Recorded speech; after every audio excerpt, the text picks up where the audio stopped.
ശ്രീനാരായണ ഗുരു ജയന്തിയുടെ ഭാഗമായി സ്ഥാപിച്ച പതാകകളും ഫ്ലക്സ് ബോർഡുകളും ആലുവ നഗരസഭാ ജീവനക്കാർ നീക്കം ചെയ്തതിനെ തുടർന്ന് തുടങ്ങിയ പ്രശ്നം ഇപ്പോൾ നിയമ പോരാട്ടത്തിലേക്കാണ്.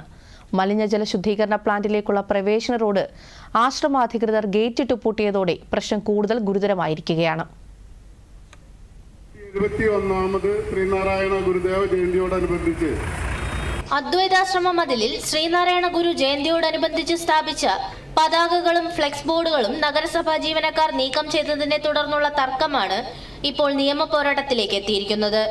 നഗരസഭയുടെ മലിനജല ശുദ്ധീകരണ പ്ലാന്റിലേക്ക് ആശ്രമ വളപ്പിന്റെ അരികിലൂടെ ഉണ്ടായിരുന്ന റോഡ് ആശ്രമാധികൃതർ ഇരുമ്പ് ഗേറ്റിട്ട് പൂട്ടി.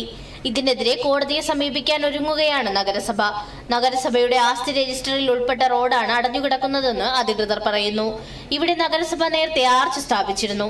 എന്നാൽ റോഡ് സ്ഥിതി ചെയ്യുന്ന സ്ഥലം ശ്രീനാരായണ ധർമ്മസംഘം ട്രസ്റ്റിന്റേതാണെന്ന് ആശ്രമാധികൃതർ ചൂണ്ടിക്കാട്ടുന്നു.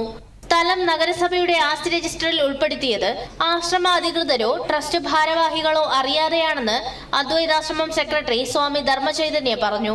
ഗേറ്റ് വെച്ചിരിക്കുന്നത് ആശ്രമത്തിന്റെ സ്ഥലത്ത് തന്നെയാണ്. അതിൽ മുനിസിപ്പാലിറ്റിക്ക് യാതൊരു അവകാശമോ അധികാരമോ ഇല്ല. അവിടെ എന്ത് ചെയ്യണമെന്ന് തീരുമാനിക്കാനായിട്ടുള്ള അധികാരം മുനിസിപ്പാലിറ്റിക്കല്ല, ആശ്രമത്തിനാണ്. എന്ന് മാത്രമല്ല, കഴിഞ്ഞ ദിവസം ആശ്രമത്തിന്റെ കോമ്പൗണ്ടിലിരുന്ന കൊടിയും ബോർഡുകളും ഒക്കെ മുനിസിപ്പാലിറ്റി ഉദ്യോഗസ്ഥർ വന്ന് ആശ്രമത്തിന്റെ അനുമതി കൂടാതെ അതൊക്കെ എടുത്ത് വലിച്ചെറിയുകയുണ്ടായി. പീത പതാകയാണ് വലിച്ചെറിഞ്ഞത്.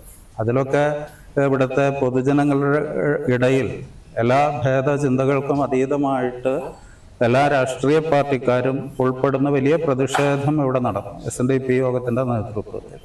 കോടതിയിൽ ഇനിയിപ്പോൾ ഞങ്ങൾ അതിന് നിയമപരമായിട്ട് തന്നെ നേരിടാൻ തീരുമാനിച്ചിരിക്കുകയാണ്.